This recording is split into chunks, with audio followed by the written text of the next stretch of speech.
आप सभी को नवरात्रि की हार्दिक हार्दिक शुभकामनाएं। आप सबके जीवन में माँ भगवती की कृपा हमेशा बनी रहे, मेरी यही प्रार्थना है। नवरात्रि के 9 दिन यानी खुद को सर्वश्रेष्ठ बनाने का समय, क्योंकि इस वक्त प्रकृति में शक्ति बरस रही है। आदि शक्ति के लिए 9 दिन हैं। ये प्रकृति के सबसे सुंदर दिन माने जाते हैं, सेहत पाने के लिए, समृद्धि पाने के लिए। तो अगर 9 दिन हम अपने विषय विकारों पर थोड़ा सा रोक लगाएं और अपने आप को देवीय शक्ति से जोड़ें, तो इन 9 दिनों की तपस्या में हम जो चाहें पा सकते हैं और अपने जीवन को बहुत ही सुंदर और अच्छा बना सकते हैं। वैसे भी हमारा जीवन साहस, बुद्धि, संतुष्टि और सुख, इन 4 स्तंभों पर खड़ा है और इन 4 गुणों को मन में जगाने के लिए सबसे अच्छा समय ये 9 दिन है, नवरात्रियाँ हैं। साहस यानी अपनी क्षमताओं को पहचानना। हम जीवन में जो भी काम करते हैं वो इसीलिए करते हैं ताकि जो हमारे पास नहीं है उसे हम पा सकें, और इसके लिए हम अपनी क्षमताओं को तोड़कर काम करते हैं। और ये साहस, ये शक्ति हमको देवी माँ से ही मिलती है। भगवान राम ने भी जब रावण के साथ युद्ध किया था, तब भगवान राम ने भी नवरात्रि में देवी माँ से शक्ति की प्रार्थना की थी। उनकी इस पूजा के पीछे भाव यही था कि सभी दिशाओं में उनकी विजय हो। नवरात्रि में हम जब देवी की पूजा करते हैं तो हमारी भी यही प्रार्थना होती है कि हमारा भी राम की तरह चरित्र हो और हम में भी राम जैसी शक्ति हो और हमारा मन भी राम की तरह साहस से भरा हो। समृद्धि, हर मनुष्य अपने जीवन को समृद्धशाली बनाना चाहता है और इसीलिए वो जीवन भर कठोर परिश्रम करता है ताकि उसके जीवन में धन, मान, सम्मान, सुख, सुविधा, जो भी चीज़ें हम चाहते हैं हमको मिलें और हम अपनी इन उपलब्धियों का सदुपयोग कर सकें। ये समझ भी हमको देवी माँ से ही मिलती है।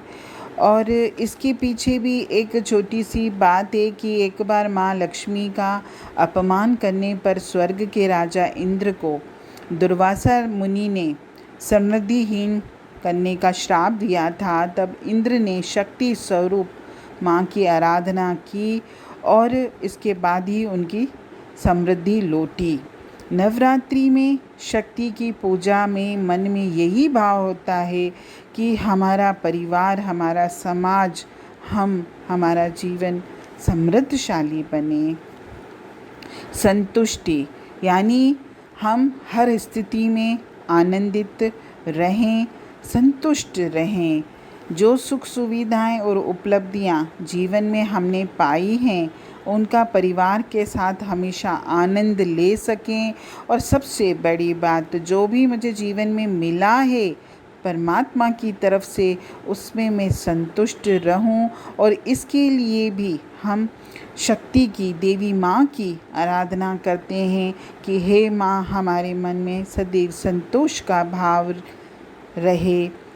इस संदर्भ में भी एक छोटी सी बात है कि पार्वती माँ ने जब शंकर जी से शादी के लिए तपस्या की तो उनकी माँ शंकर भगवान से शादी करने के लिए तैयार नहीं थी। तो पार्वती तो राजकुमारी थी, उनके जीवन में ऐश्वर्य ही था, इसलिए उनकी माँ राजी नहीं हुई। लेकिन पार्वती माँ शिवजी भगवान के साथ गुफाओं में, कंदराओं में, पर्वतों पे रहने के लिए भी तैयार हो गई। तो नवरात्रि में हम माँ से यही मांगते हैं कि हे माँ, मेरे जीवन में जो भी परिस्थितियों में मेरा मन हमेशा संतुष्टि से भरा हो। सुख जिसकी चाह हर मनुष्य को होती है, लेकिन सुख वही होता है जो दूसरों में भी बांटा जा सके। केवल हम अपने स्वार्थवश होकर कोई कार्य करें या अपने सुख के लिए ही सोचें, वो मनुष्य कभी सुखी नहीं हो सकता। हमने जीवन में विद्या, बुद्धि, बल, धन, मान, ज्ञान जो भी पाया है उसे दूसरों में बांटना सीखें। जब हम दूसरों में साझा करते हैं, दूसरों को देते हैं, सही मायनों में वही सुख होता है। और यही सीख हमको नवरात्रि देती है। इसमें भी एक बात है कि एक बार देवी माँ तपस्या कर रही थी, तो इस बीच उन्होंने देखा कि एक मगरमच्छ एक बच्चे को दबोच कर लेके जा रहा है। तो माँ ने उसे छोड़ देने के लिए कहा, तो मगरमच्छ ने कहा ठीक है मैं छोड़ दूंगा, लेकिन आप अपनी तपस्या का फल मुझे दोगे तभी मैं छोड़ूंगा। तो माता ने अपने तप का फल उसे दे दिया। और नवरात्रि हमको यही सिखाती है कि हमारे पास जो भी है हम दूसरों को देना सीखें। और यही भाव साहस का, समृद्धि का, संतुष्टि का, सुख का, जो हमारे जीवन के लिए बहुत ज़रूरी है, ये सब प्राप्त करने के लिए हमें माँ शक्ति की आराधना करनी है। और माता की कृपा से अगर हमारा भाव शुद्ध होगा तो हम ये पा भी लेंगे। संसार में जितनी भी विद्याएं हैं, कलाएं हैं, कौशल हैं, सब माँ देवी के कारण ही हैं। और इस संसार में जितनी भी महिलाएं हैं वे सब देवी का ही रूप हैं। इसीलिए हमको स्त्रियों का भी, महिलाओं का भी सदैव सम्मान करना चाहिए।